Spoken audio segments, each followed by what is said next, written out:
What's up, everybody? Welcome to the MIKE DOLCE Show, a quick, impromptu, live broadcast breaking news from the UFC scale. Once again, the medical doctors have to intervene and save the life of a UFC fighter. How many times does this have to happen? Honestly, Dana White, McMahon, Hunter Campbell. How many times does this bullshit have to happen?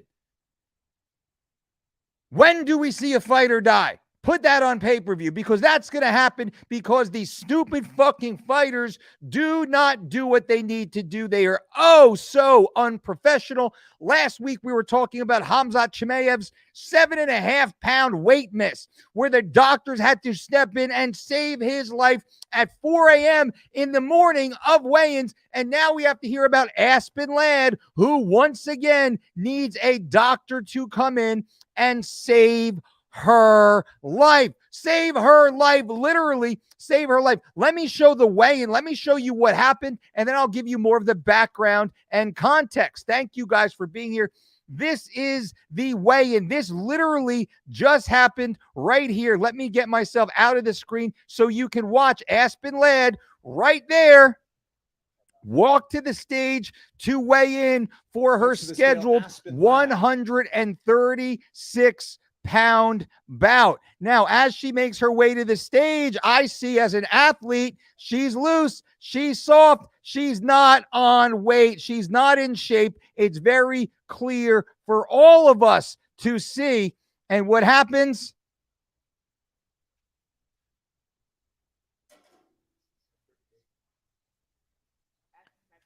$137. Official weight 138 pounds for Aspen Ladd. 138.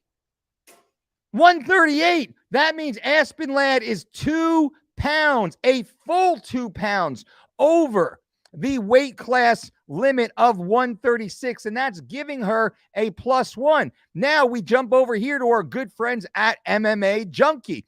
And what MMA Junkie goes on to say inside of this and clearly show Aspen Ladd, 138 pounds, missing the weight class limit as she's fighting Sarah McMahon, who weighed in at 135. Thank you, MMA Junkie, for that. Now, let me just take you to this right here. Stephen Kelleher had said, of Aspen Ladd's 16 signed UFC bantamweight bouts, she has missed weight or withdrawn due to a botched weight cut 25% of the time. 25% of the time. Now, let's go on a little bit further. Let's watch Aspen Ladd right here in October of 2001. Less than a year ago. Let's watch Aspen Ladd here. Aspen Ladd miss weight again. Look at her face.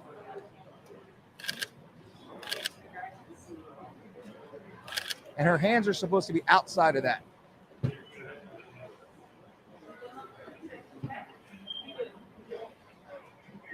Aspen Ladd missing weight right here less than a year ago for the exact same weight class.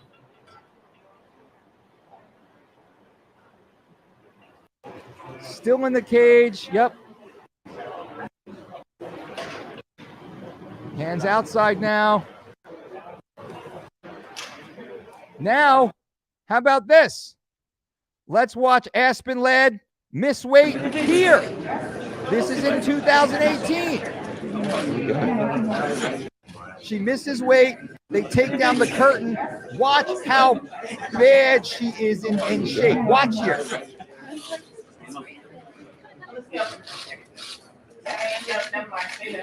She can't even flex. She almost falls over. She can't stand up straight. She's shaking. She's apologizing to the media.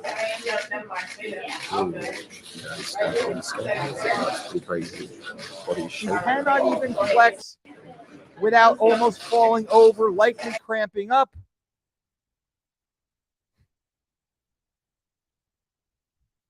What the fuck are we doing here, ladies and gentlemen?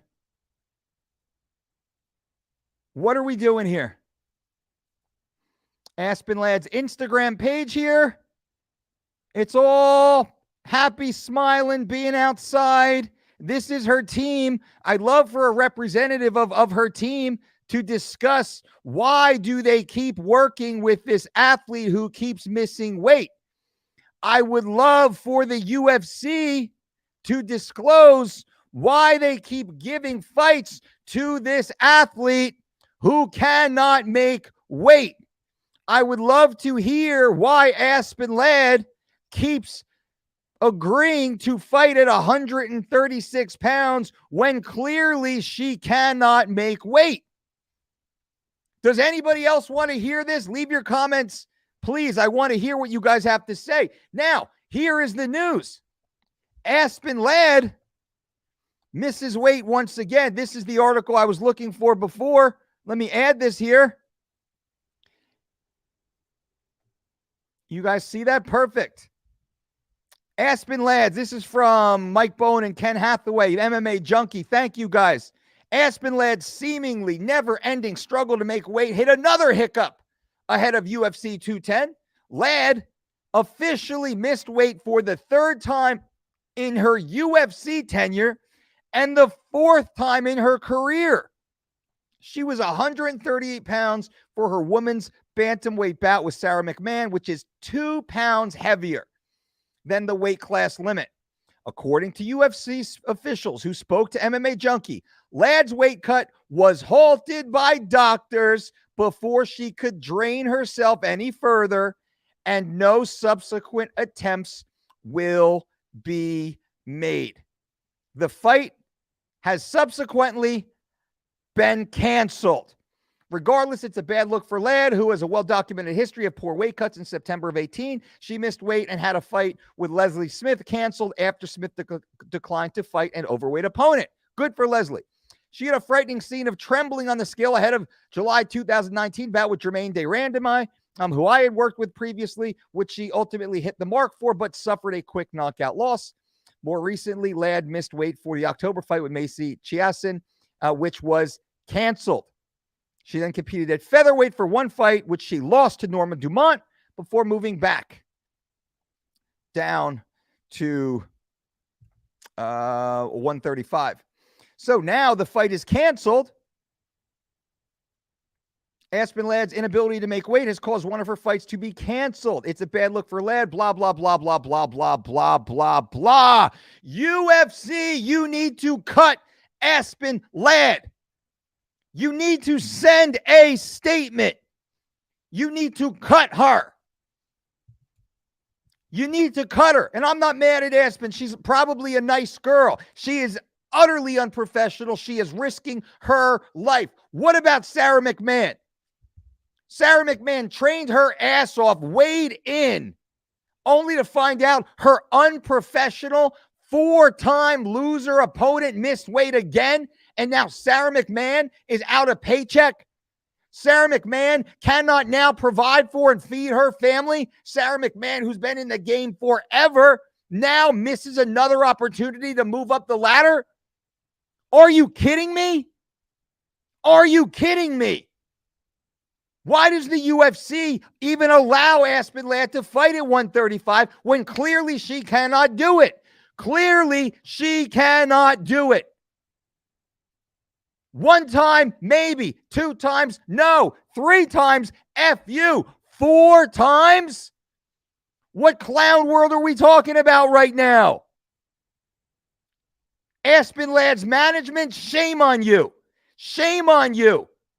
Shame on you for allowing her to go back down to 135. Shame on you. Her coaches, her teammates, her training partners, her family. Shame on you.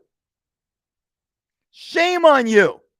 This young lady is risking her health. This young lady may die. She may die trying to please you, all of you, and make the cut to 135, which clearly she can't make.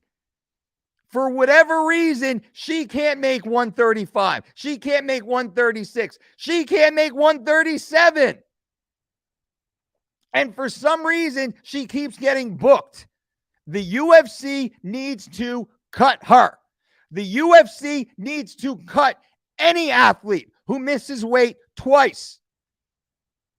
Now, I'm heated here. I hate seeing this. This is unacceptable. This is bullshit. This is the epitome of unprofessionalism all across the board. All across the board. So now people will say, Dolce, how do we fix weight cutting? Weight cutting is just organized cheating. Weight cutting should be abolished. Stupid. All of you. That notion is stupid. That means Francis Ngannou fights Demetrius Johnson. Two great athletes. Francis Ngannou smashes Demetrius Johnson with both hands tied. Can't do that. There must be weight categories. Andy Foster and the California State Athletic Commission. Bureaucratic bullshit. Their 10-point rule system about curbing weight cutting is garbage. ONE FC's weight cutting. Laughable. Trying to find California's simple bullet point.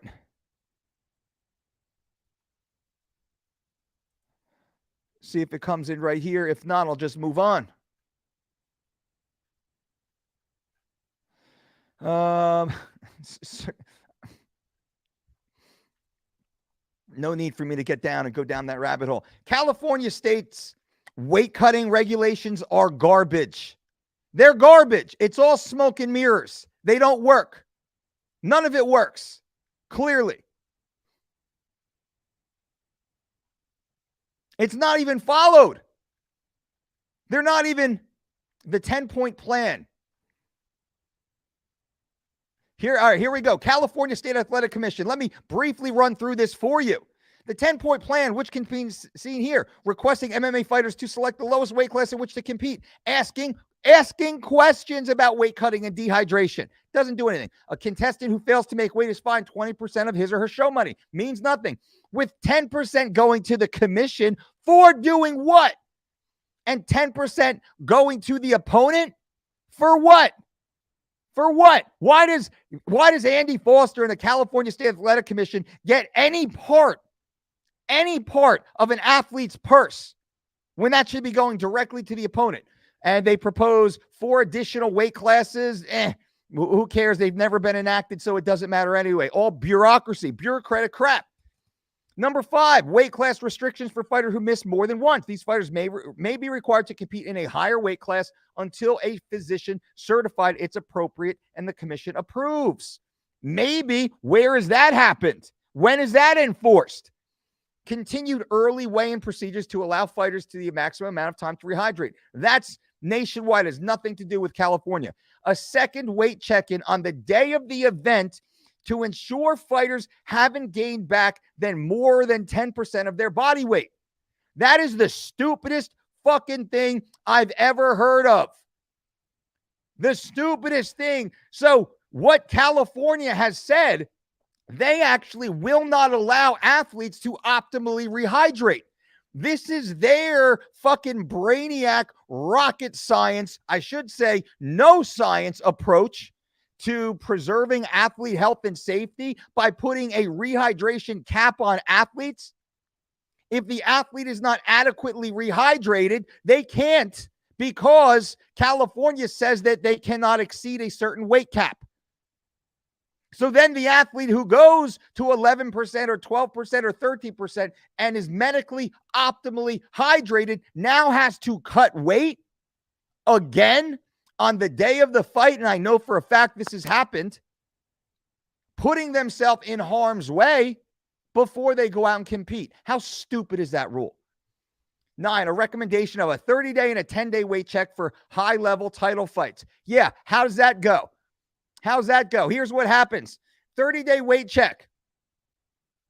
What they do is they say, hey, athlete in Brazil, athlete in Canada, athlete in New York, athlete in Texas, athlete in Southern California. Can you FaceTime us real quick and step on some random ass scale that we have no idea if it's right or not right and step on it for us, please, so we can ensure you weigh what you're supposed to weigh? Literally, it is the laughing stock of all MMA athletes, all UFC athletes who've ever gone through the California state 10-point weight cutting rules. They are all laughable. Not one of these rules has done any damn good since 2017. We're 5 years later. And 10, examination and education for matchmakers, promoters, trainers, and athletes offering and accepting contracting bouts. I'm the 4-time World MMA Trainer of the Year. I've never once been contacted. I've never once received an email, a PDF, a flyer, a text message, nothing. I've coached some of the greatest athletes on the planet. Never once have I received one single piece of education. Not once have I been brought to a conference. Not once have I been asked a single question. Mind you, I am the most successful weight management coach in the history of combat sports. You can see some of my elite athletes behind me on the wall. I'm the only coach who's never had an athlete ever miss weight. And California never asked me a fucking question about it. I've never received a piece of document educating me about it. And I don't know one athlete who ever has, outside of interview bullshit, things like this. So that's California state. Then people say, well, one FC. Well, let me show you one FC real quick.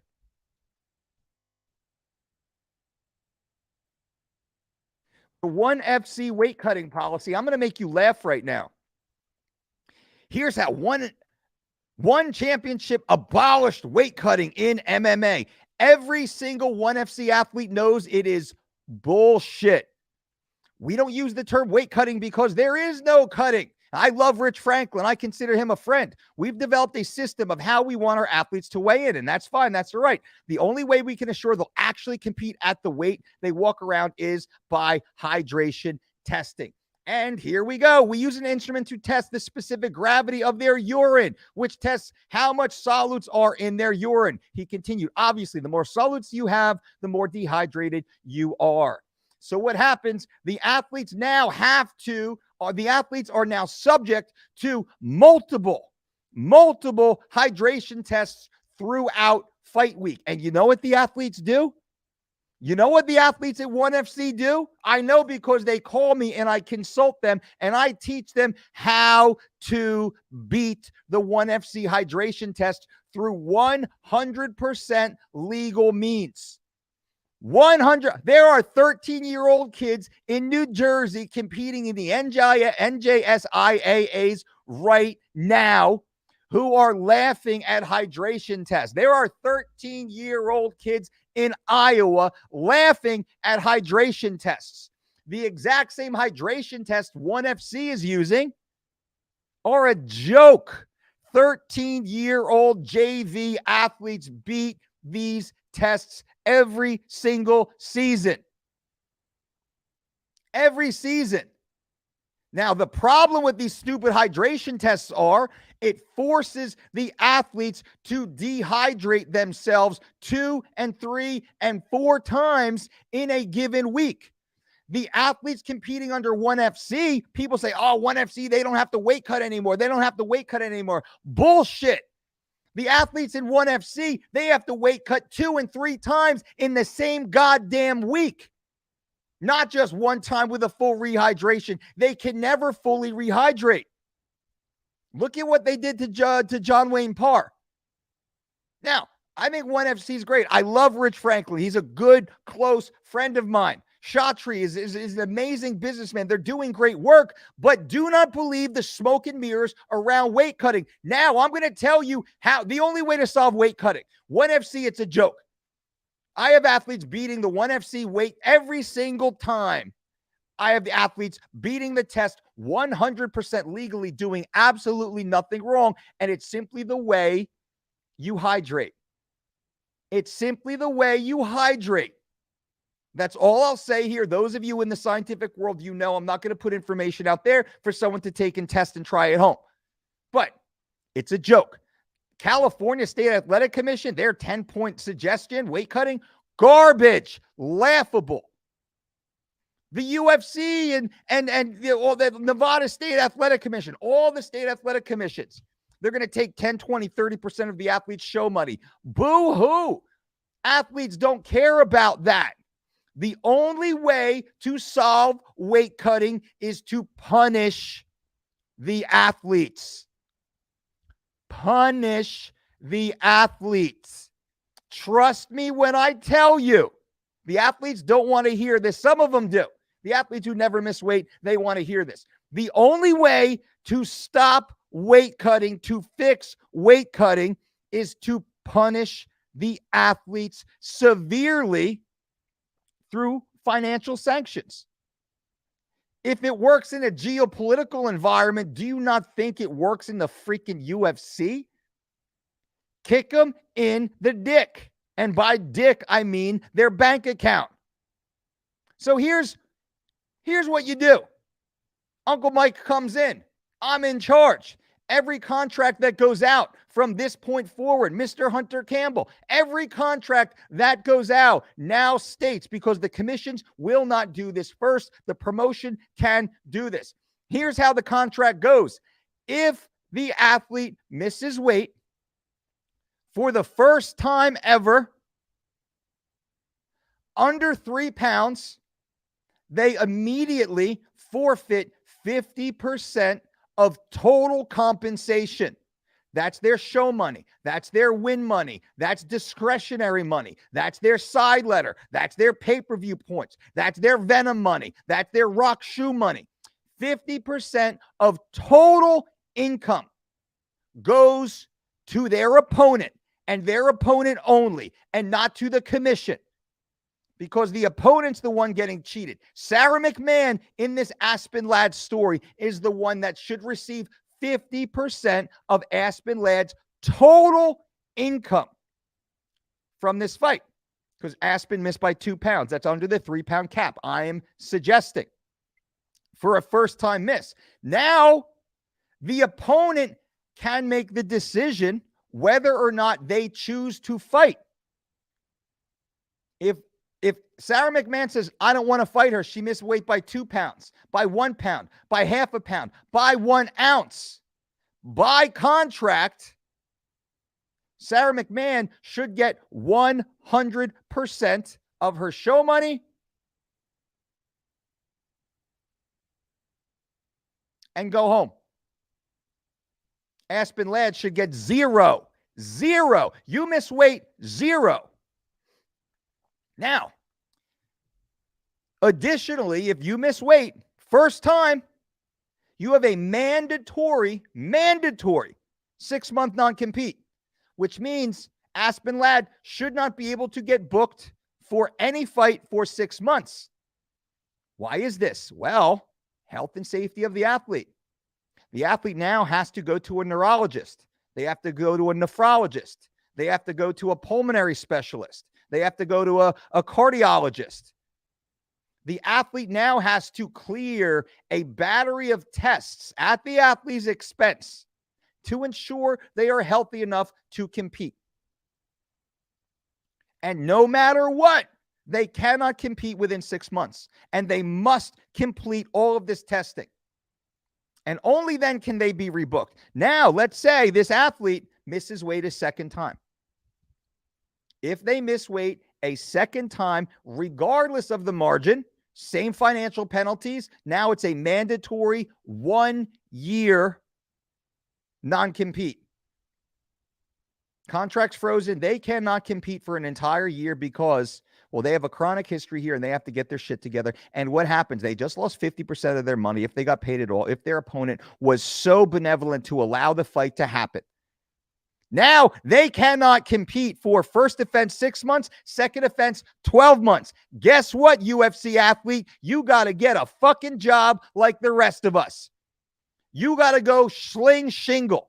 You got to go lay asphalt, motherfucker. You got to wait tables and fucking make cappuccinos. You got to go get a job, fool, like the rest of us do. Because your entitled ass does not deserve to be competing at the professional level, robbing the fans, robbing the promoters, and most importantly, robbing your opponent. If an athlete misses weight 3 times, they are bounced out of the organization, full stop. Full stop. I would then further suggest the UFC use their leverage and push the commissions to adopt this same rule. So the commissions now do not offer licenses to athletes who have missed weight this many times. Guess what happens? Aspen Ladd no longer takes a fight at 135. She moves up to 145. No fucking doubt. Hamzat Chimaev no longer eats like an asshole in the offseason, as his coach, Andres Michael, said, who I will be getting on this podcast here soon.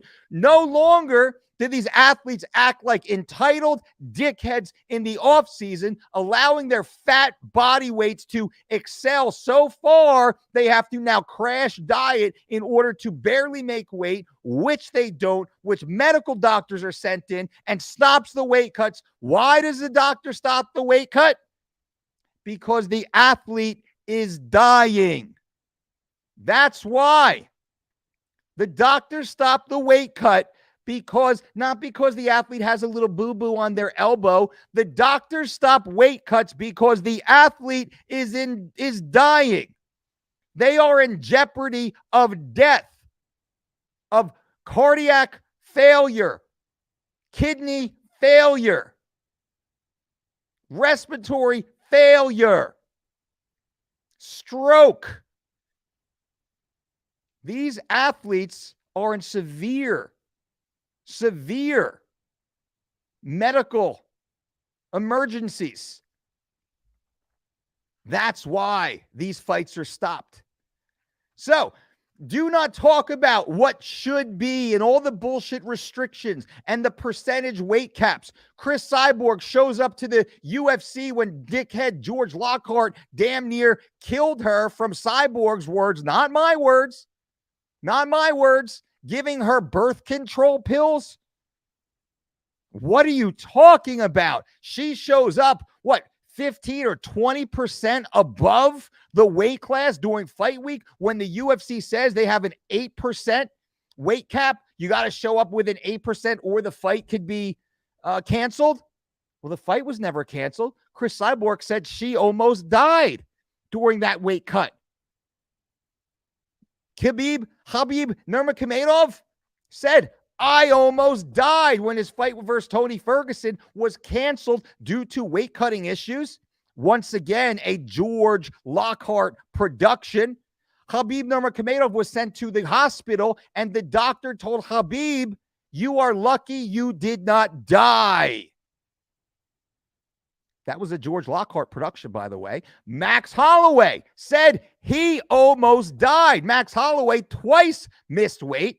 Once again, under George Lockhart's doofus, I can't even say care, because the dude obviously doesn't care. And George is just one of the nincompoops out there risking the lives of athletes because of their narcissistic, inflated egos, their lack of education and professionalism. And there's no oversight to any of this, which is what bothers the hell out of me. If something isn't done, an athlete will die. Full stop. These doctors are showing up just in time to stop these athletes from dying. And if the penalty was harsh enough financially, the athletes would stop the nonsense, because that's the only thing they care about. Athletes, Aspen Ladd is trying to stuff herself down into a smaller weight class for a perceived advantage. She went up to 145. Norma Dumont beat her ass. And she said, ooh, that's a big, strong girl. Let me cut down so I can be the big, strong girl against smaller girls and give me an advantage. But by doing that, she can't make weight. She risks her life. The fight is canceled. Sarah McMahon is left without an opponent and a paycheck. So how do we get rid of that? We say, Aspen Ladd, if you ever miss weight again, you are out of the organization. Every athlete on the UFC roster from this point forward, if you ever miss weight, 50% of your purse, your bonuses, your side letters, your pay-per-view money goes to your opponent. Full stop. And after that fight, even with the most dominant win of your life, you are on a mandatory 6-month no compete. Second time, mandatory 12-month no compete. Now, I don't know about you, ladies and gentlemen. Can you go 12 months without a paycheck? Do you want to go 12 months without a paycheck, especially during your prime earning years? Very few athletes can pull a TJ Dillashaw and sit on the shelf for 2 years. Now, TJ got busted for EPO, and he was stripped of his title and was removed from the organization for 2 years. Some athletes can. Now, that wasn't weight cutting. Well, there actually was weight cutting associated, by the way. He said because TJ was dropping from 135, where he was comfortable, down to 125, where he was not comfortable. And TJ felt the need to risk his health, risk his life by using performance-enhancing drugs, and a very dangerous, powerful one that can cause you to stroke out or have a heart attack, EPO. Especially when you are cutting weight as severely as TJ was turning his blood into strawberry jelly. So all of this bullshit nonsense is all surrounding the lax regulations regarding weight cutting. Now, Andy Foster and I will call by name, and the California State Athletic Commission, maybe they have the athlete's best interest at heart. I don't know. Maybe they simply want to tick a box with regards to liability. That definitely goes into the equation. But regardless, the 10-point system that they have is garbage. Now, for those of you who are just jumping on, let me briefly run through what this 10-point system is right here. California State Athletic Commission says, number one is they have to talk to the athlete to talk about weight classes. Okay. Number two, if the athlete fails to make weight, they're fined 20%, with 10% going to the commission. This is the most scandalous, gangster bullshit thing I've ever heard. What does an athletic commission have any business touching a single penny from a fighter who misses weight when every penny should go to their opponent? So the opponent gets the same amount of money that the commission gets for fighting someone who's cheating? That is the most, as soon as I read that, I was out. Stupidest thing I ever heard. 4 additional weight classes. Well, they've never been added. That was 2017. So good job on that, bureaucracy. Policy changes to the way the matches are approved with an emphasis on the appropriate weight class. That sounds nice when you write it down on your little Microsoft Word, but there is no objective criteria to enforce this. There is no objective criteria to enforce this. So why even type this? Because you wanted 10 points, because 10 points sounds better than 9? There is no objective criteria to enforce this. Who wrote this? Whoever wrote this should not be writing. I'm sure they use spell check many times. Number 5, weight class restrictions for fighters who miss weight more than once. Those fighters may be required to compete in a higher weight class until a physician certifies it's appropriate for and the commission approves. Based upon what objective criteria? None has been put forward. So this is just word salad. Non-enforceable word salad. It's like a Twitter or Instagram or Facebook or TikTok's terms and conditions, community guidelines. Nobody knows. Continued early weigh-in procedure. That's, oh, good job, guys. Every single state in the nation does that. That's nothing. That's just a throwaway. a second weight check on the day of the event to ensure fighters haven't gained back more than 10% of their body weight. You know how ridiculous that is? So what does that do? And I said this before, this forces fighters to cut weight. Again, this does not allow fighters to be optimally hydrated. Athlete A may require optimal hydration over and above athlete B, who chooses 10%. What medical data is there that says 10% is the medical standard?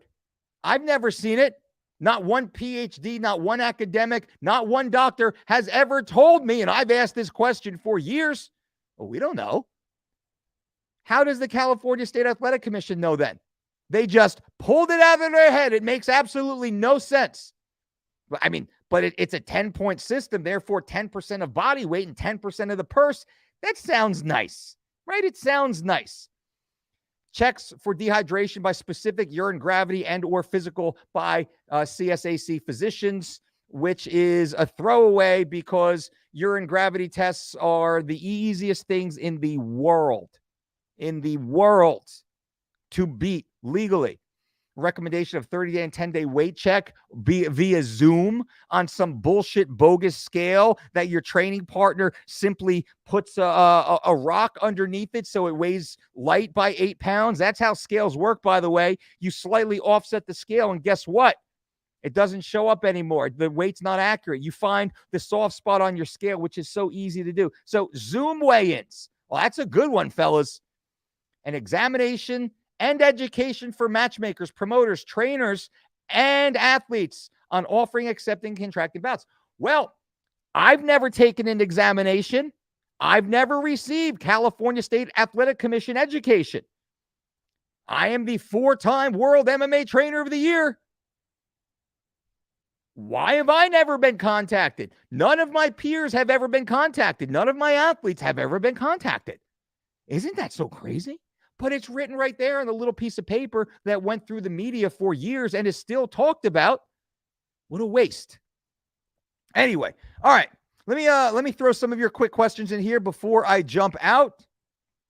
What's up, Co? What's up? Omar, my man. Unfucking real. This is your job. Do your job with integrity or don't do it at all. Awesome. Twice in the same day. We're throwing content out here. These fighters need to get on the Dolce diet. That's what I'm talking about. They do, actually. You can click the links below, ladies and gentlemen. By the way, if you want to learn more about the Dolce diet, happy to do that. She needs to move up. If not the UFC, then somewhere else. Absolutely. Isaac, all these fighters need to start fighting at their own weight and stop trying to get a competitive advantage. I agree. She doesn't look like she should be 135. She shouldn't be. She can't make it. Ashton will have the same problem at 145 once she adds more muscle. Very possible. Aspen's opponents have to be more worried about her making weight than the actual fight. I agree. Thoughts on collagen? Got nothing. Well, collagen. Yeah, I'm a fan, Brian. I didn't know it was you. Yeah, collagen is fine. Vital Proteins. I'm friends with some of the people over there. I think that's a good product. I think it's absolutely insane. I eat better than a UFC champion. I know, right? You saw my Aljamain Sterling video. By the way, earlier today, I did a video on Aljamain Sterling's diet, and I dismantled it. Aljamain put a video out there recently on what he eats as a UFC champion. Holy cow, I dismantle it. With all due respect, if you walk around at 190, you have no business fighting at 155. I agree. Sending you some love from New Jersey. What's up, John? Much respect. Thank you. Glad I found your podcast. Keep up that great work. Wondering how it was like to work with Thiago Alves. Well, Thiago and I got along for a really good period of time. We did a lot of great work together. Remember, Thiago Alves missed weight twice before we worked together. And he was busted for spironolactone, which is a weight-cutting drug. It's a powerful diuretic.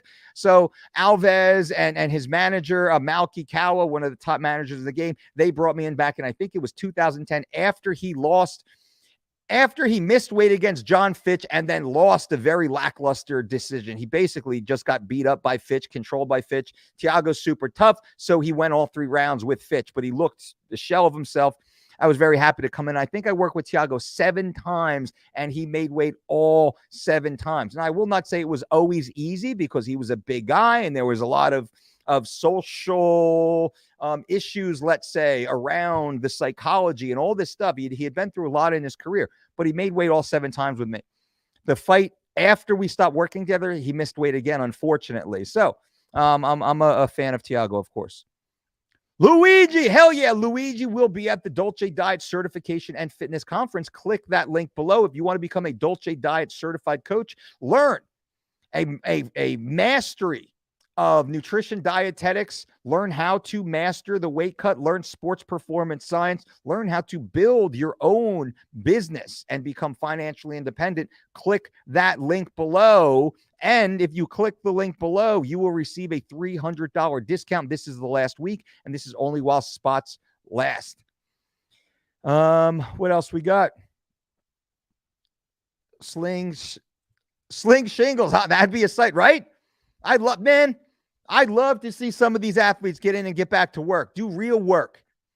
These athletes, I'm going to do a whole video on the entitled fucking athletes out there that think they should be making Tom Brady money, LeBron money, because they fight twice a year. Get the fuck out of here. You don't know what hard work is. You wake up at noon, smoke weed, drag your ass to the gym, train for a few hours, go to the pizza shop, smoke more weed, and then surf Tinder.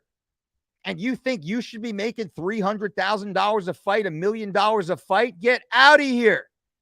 I know dudes digging boilers in the middle of summertime, pulling out septic tanks that are making 80 a year, 80K a year, working 5-6 days a week, out working a UFC athlete in a week more than these guys and gals are working in a year. They're mentally very, very entitled. Not all, but most.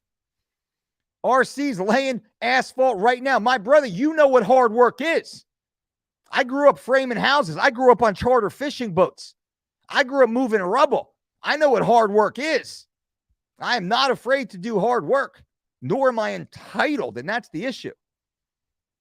Damn, Mr. Dolce dropping the hammer. Somebody needs to speak the truth. Somebody needs to speak the truth, and I am happy to speak the truth. I don't care. I'm beholden to nobody. I am happy to speak. I am not looking for business. I'm not trying to get hired. I don't care. I'm not trying to get free tickets. I don't need you to tweet for me. All I want the athletes to be healthy so they can go home to their families. I want the fans to get the product that they're paying for. And I want to see the promoters keep growing the sport because I care about it. That's it.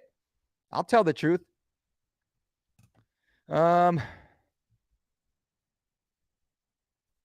Coldest beer person. I'm tired of the medical tyranny and doctors acting like authoritarian.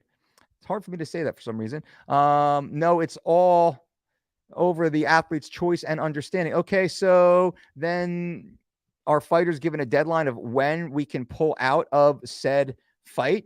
Shit, you can pull out of the fight anytime you want.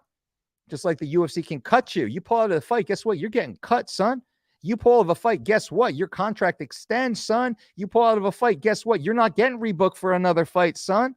Pull out of the fight all you want. Sean Shelby, McMahon, they will go to the bottom of the list before they go back to you.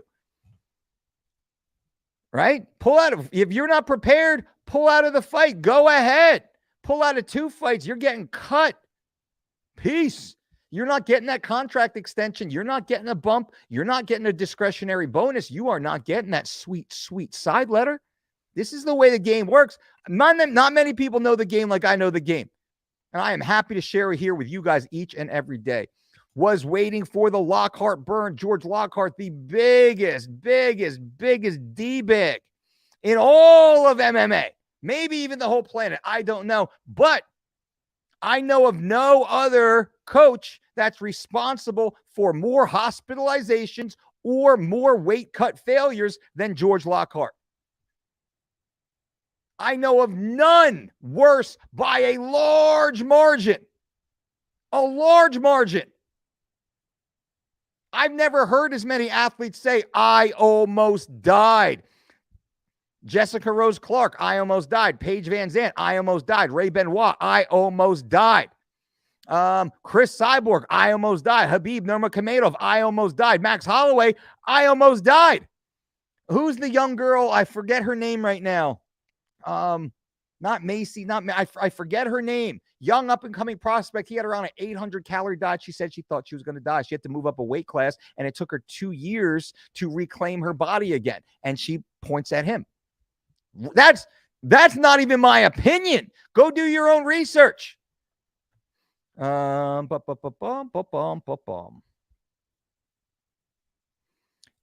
Dolce showing that UFC. I'm not even showing UFC PI. Guess what? You wanted me to keep it real? UFC PI doesn't have a very good record either.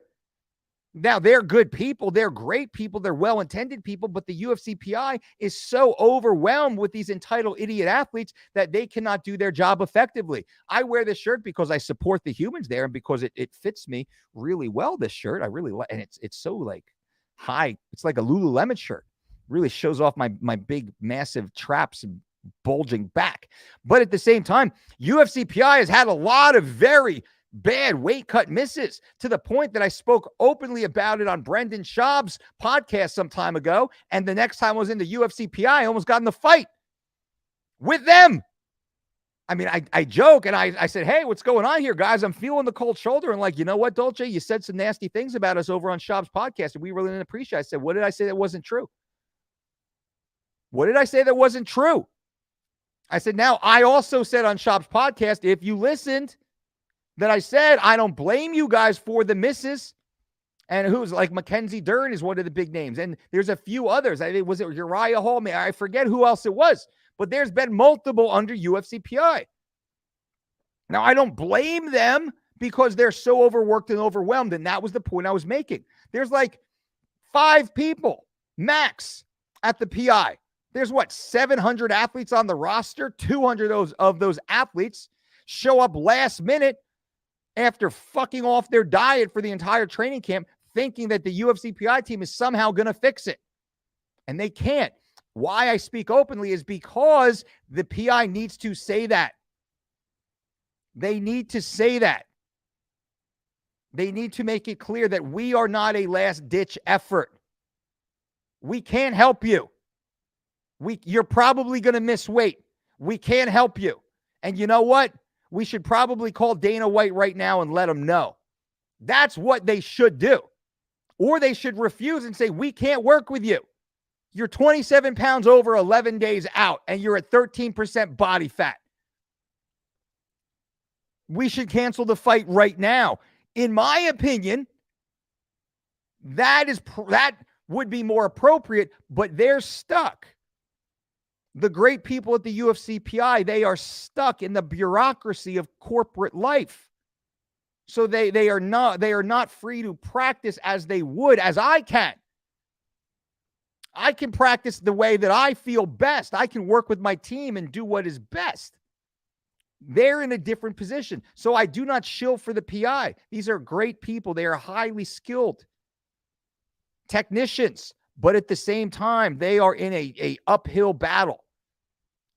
They are in a typhoon of unprofessional, entitled, lazy athletes that think they can dick off their diet for 6 weeks and the UFC PI can fix it 10 days out with some trifecta delivery meals that they all get for free. It doesn't work that way. So I am very honest and I am very fair across the board.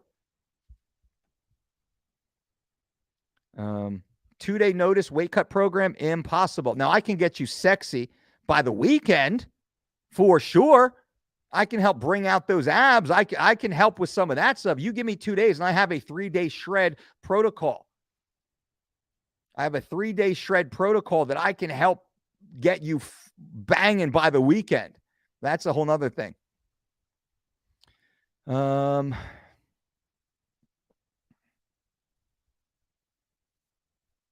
Jamarcus, what's up, my man? Good to see you. Hey, Mike, it's Jamarcus here. My fear is we're going to have a fight or die soon because of it. I agree. That's why I was heading home. I was literally leaving here on a Friday afternoon. I was going home to take my kids to the park to play, and I was going to take them out to lunch, like an early dinner. I was leaving here, and here I am 50 minutes late into this because I'm so fucking passionate about these stupid athletes risking their life and tarnishing the sport that I'm here still yelling about it, hoping somebody watches. And I know we have a lot of affluent people who watch this show. We might not get the same numbers as Andrew Tate or Jake Paul, but a lot of the people who watch this are deal makers. And I hope some of the people who watch this show, the decision makers out there, those with influence, they hear what somebody like I has to say, someone with experience, someone with education, someone with background, someone with means, someone with an unblemished record of success, and somebody with passion speaking about this. Because if I'm bringing attention to it with nothing to gain, I have nothing to gain. I could be in the park right now eating quinoa salad and wild-caught salmon, watching my little girls play with all their friends. But instead, I'm ranting about the idiots in the fucking, not working behind the scenes, but the idiot UFC athletes missing weight. And I called out Khamzat Chimaev last week. And to his credit, his coach, Andreas Michael, contacted me, and we're going to be speaking soon.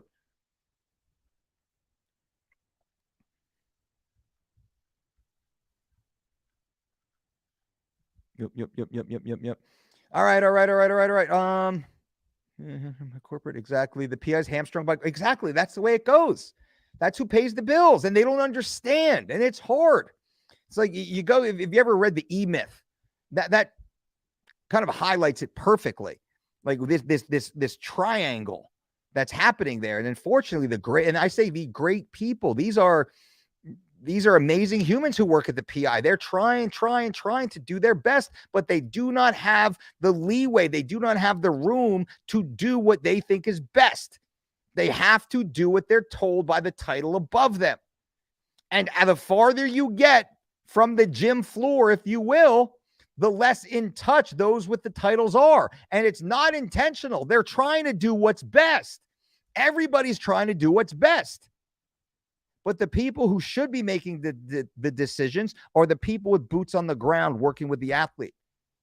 And they should say, nope, you're 27 pounds over, you're 13% body fat. We got 11 days to go. You can't make this weight class. It's impossible. You're out. They shouldn't put them on some bullshit keto crash diet, fingers crossed that they slide into the finish somehow. That's, if I'm running the PI, that's what I'm doing. Then I'm going to Mick Maynard, Sean Shelby, Dana White, Hunter Campbell. I'm saying this is what's going on. We got athlete A, who's a welterweight. They weigh 197 pounds right now. It's 11 days out. We put them on the deck, so we put them in the bod pod, and they're at 13% body fat. There is no safe way they can get down to 178 even, let alone 171. This fight is going to fall apart. We need to get somebody else in ASAP. So we don't have all this fight week drama. And then if you go back to earlier in the video where I talk about how to fix weight cutting, you'll see that go away almost immediately when you kick the athletes in the dick. And by dick, I mean the bank account. All right, guys and gals, that's it. I'm out of here. It's Friday. I'm going to have a nice time with my family. Thank you all for being here. Definitely check the links below this video. We have some amazing sponsors, MarekHealth.com/Dolce. Get your blood work tested the most efficient and inexpensive means possible. Casandrino's extra virgin olive oil. Get a free bottle of extra virgin olive oil. Casandrinos.com/Dolce. Certified Piedmontese. Get that grass-fed, grass-finished beef delivered to your house. And also get on the Dolce diet. Why would you not? The bicep of truth right there, ladies and gentlemen. This bicep of truth does not lie, right? Go to thedolcediet.com. Start your very own personalized total body transformation program. The 4-week, 3 weeks to shredded program, you get one bonus week, or the 12-week living lean bundle. 4 weeks of 3 weeks to shredded plus 8 weeks of living lean, and you can interchange them whenever you want. Start where you want, how you want. It's all there at thedolcediet.com, plus a 20% discount for you below. Promo code TRANSFORM. Change your body, change your life, and I will help you do that. Until next time, boom.